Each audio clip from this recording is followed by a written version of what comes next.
Hello everyone, hope you all are doing great. Welcome to my blog. আজকে তোমাদের সাথে share করব আমি আমার উদয়পুর ডেস্টিনেশনের ব্লগ। ওই দিন আমরা খুব সকাল সকাল উঠে সুন্দর করে রেডি হয়ে ফ্যামিলির সবাই রওনা দিয়ে দিই উদয়পুরের উদ্দেশ্যে।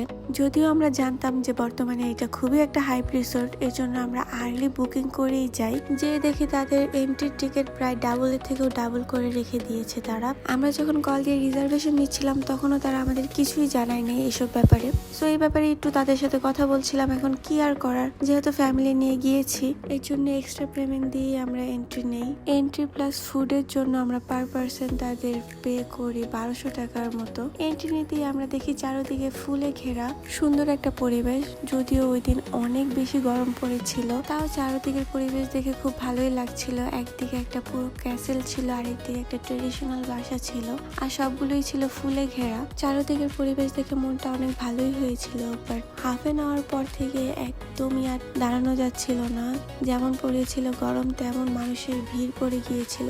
আমরা আর কোনো ক্লিপসই নিতে পারিনি। এই জন্য আমরা চলে যাই তাদের ডাইনিং এরিয়াতে লাঞ্চ করার জন্য। আর তাদের খাবারের কোয়ালিটিও অনেকটা বাজেই ছিল। প্লেসটা এত ওভারলোডেড অ্যান্ড ক্রাউডেড হয়ে গিয়েছিল, প্লাস গরম তো ছিলই। এর জন্য আমরা প্রায় 2 ঘন্টার মতো থেকে আমরা বাড়ির উদ্দেশ্যে চলে আসি।